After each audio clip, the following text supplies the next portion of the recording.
first thing that I'd like to ask you guys is something that I was struck with your partnership is how much you learned from each other.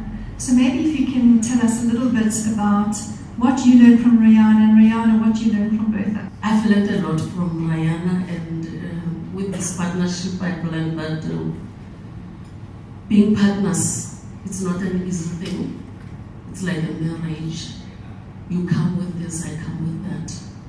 I need to understand you, you need to understand me. Then we have to focus to reach our goal. So with Rihanna, I've learned that she's this kind of a person who's outspoken. I'm an introvert, but very organized. So we complement one another wonderfully. Yes. And this one will make sure that things are organized, things are happening, motivating, making sure that things are done correctly, and she'll run. She has all the ideas, especially that she's an entrepreneur, she's good at social media, and so many of the things that we achieved, it was through her contacts. She was able to do that. And I'd always say, how far are we? Where are you? And she'll make sure that things happen. Thank you, Bertha. Well, she's just informed you what my shortcomings are. Bertha has really been an exemplary role model.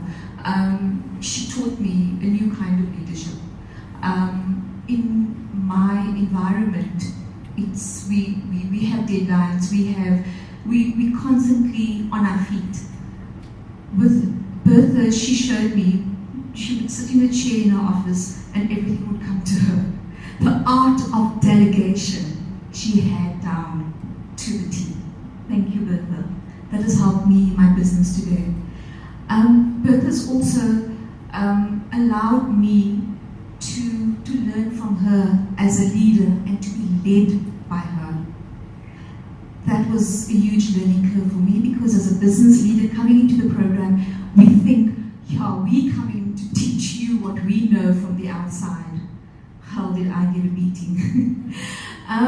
She was resilient, and she also is responsible for me having the staying power in this program. Because as an entrepreneur, there were times when I thought, there's no ways I have the time and resources to put into this 1 year program. Just as I thought I was going to send an email to Dina to say, I'm sorry, I'm out. That message would arrive. Did you do this? What's happening here? Can you follow up on this? And boy, was I committed. And so thank you. I've learned staying power. In Partnership Possibility, the first thing that we look at, the first thing that we wanted to see is a principal who's confident and energized to lead, and that was definitely ticked with you, Bertha. And the next one is the SMT that's aligned and cohesive, that was done. The teachers that are ready and willing, that was done. Where the work needed to happen in your school was with the parents, because tell us a little bit about what the issue was with your parents. The challenge that we have is almost in all the schools, whereby we have a problem with parental involvement. And as much as the manager and the school, we want achievement, we want results. And then if parents are not involved, that is the challenge. That's where we sat together with my partner and the team and the staff at large to say, but how do we become this beautiful school, the good manager, when we do not get the results that we need? And then what can we do? We want the child will come to school and produce. And then how does a child come to school and produce while the child is hungry? And then how do we help this child if the mother is not involved? How do we make the parent to be involved? Parents are out there because of poverty and hunger. They get frustrated. They do not come to school. So that's why we said, let us involve the parents. Let us start with these learners who are at risk, involve their parents to come to school. that's where the project started. Rihanna, being the entrepreneur that she is, came up with this absolutely wonderful idea. So will you tell us about the beading workshop and how that's developed? Looking at the problem that Bertha just outlined, obviously one would think, let's raise money and get a feeding scheme going, etc. But I felt that we needed, because also the very important part of our relationship was the fact that we connected as women first and as parents. And we had quite a few sessions around the emotional output within a professional environment as women. And that cemented our bond, and when we could sit and think together, it was, how do we give the dignity to these moms instead of being at the receiving end of these hampers and food that was coming in which wasn't consistent? How do we give them the dignity to be able to send their own child with a packed lunch, or to be able to cook a warm meal for the kids? And because my business is in creating sustainable models, we looked at how they could take their skill or talent and how we could develop that and create and have a creativity hub at the school, which would then allow for entrepreneurs to come in, use the labor as a resource, and the mothers could then start earning for themselves. Our first call out was a beading workshop.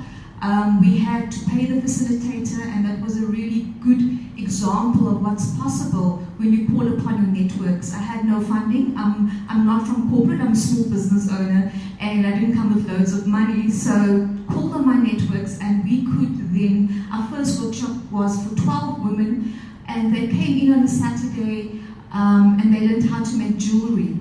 The idea was for the mothers of the suburbs to come into the townships and build a bridge and relationship between women in the township and moms in the suburbs. Unfortunately, it didn't really happen that way, but they did sponsor them nonetheless. So it is work in progress. We do want to see the bridging more often. Just to give you a summary of where we are right now, we've got the chairperson of our SGB here. They've been donated machinery, overlockers, they have voluntary trainers coming in where they're learning how to sew, and she's busy with a few orders before year-end closes right now. And to add on to that, Mr. Katani, Mr. K, as neighbors, so definitely next year we'll be sewing our own t-shirts, so you are welcome. We are no longer going to buy anyway. It's fundraising and supporting our moms and children. Thank you. So not only did you do that, tell us about your stage that you put together.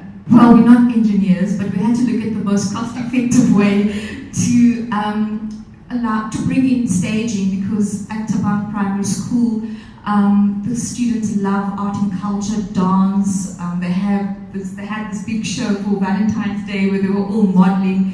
And you see these little girls just loving the attention.